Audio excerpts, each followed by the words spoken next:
Shalom ibu bapak saudara terkasih dalam nama Tuhan kita Yesus. Semangat pagi. Bertemu kembali di channel Rio Nando Butar-Butar dalam khotbah 5 menit aja atau kelima untuk renungan harian.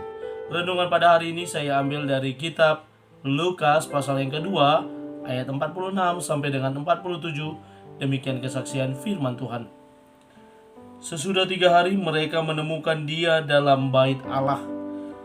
Ia sedang duduk di tengah-tengah alim ulama sambil mendengarkan mereka dan mengajukan pertanyaan-pertanyaan kepada mereka.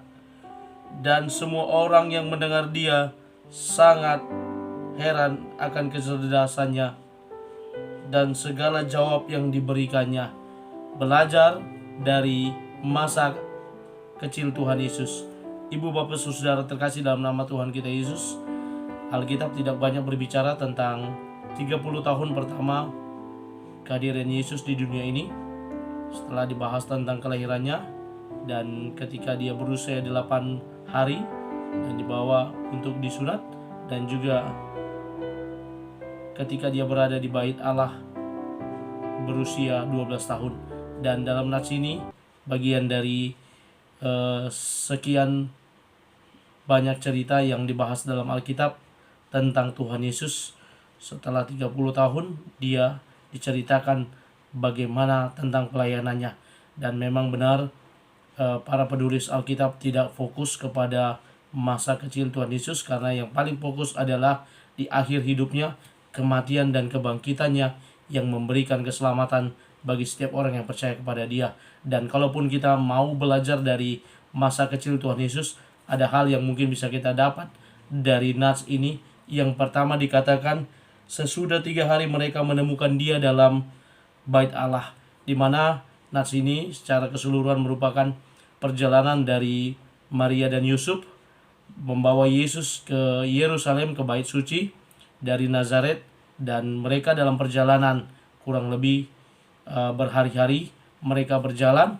Namun ketika mereka sampai ke Yerusalem dan mereka akan kembali ke Nazaret setelah perayaan Paskah itu, namun Yesus lepas dari rombongannya dan dikatakan 3 hari dicari oleh orang tuanya, dan ternyata ia berada di bait Allah.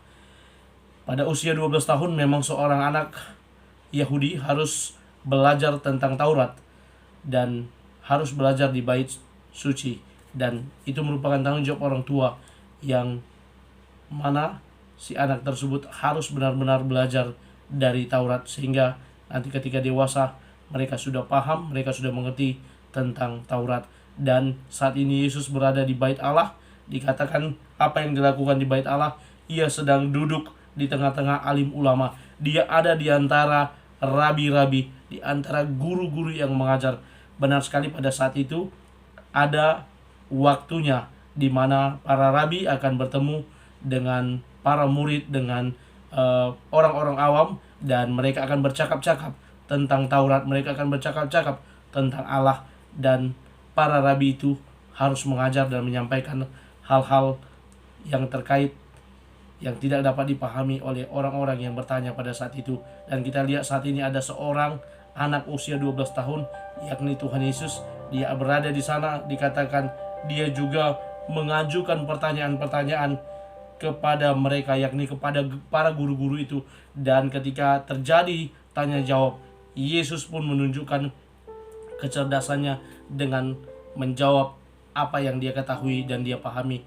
Dan benar sekali, secara kemanusiaan di masa kecil Yesus, dia sudah menunjukkan bahwa dia adalah anak Allah, bahwa dia adalah bagian dari apa yang dipersiapkan untuk pelayanan di usia 30 tahun nanti. Dan kita lihat orang-orang heran dan takjub akan kecerdasannya. Ibu bapak saudara terkasih dalam nama Tuhan kita Yesus, apa yang kita bisa pelajari dari nats ini, di mana Yesus yang berada di tengah-tengah alim ulama, berada di bait suci. Demikian pula kita boleh belajar bagaimana tentang jati diri kita sebagai orang percaya. Kita perlu mendalami Alkitab, kita perlu mendalami apa yang kita imani dan percayai melalui apa? Banyak bertanya, melalui belajar dari Alkitab, dan dari sumber-sumber yang dapat dipercaya, sehingga menambah pengetahuan dan wawasan kita, serta yang pasti menambah iman kepercayaan kita kepada Tuhan, dan sehingga apa yang kita pahami, apa yang kita mengerti, kita juga boleh menjadi berkat bagi orang lain. Kiranya firman Tuhan ini boleh menguatkan kita, memampukan kita untuk senantiasa belajar dari Tuhan Yesus. Selamat beraktivitas, Tuhan Yesus memberkati. Shalom.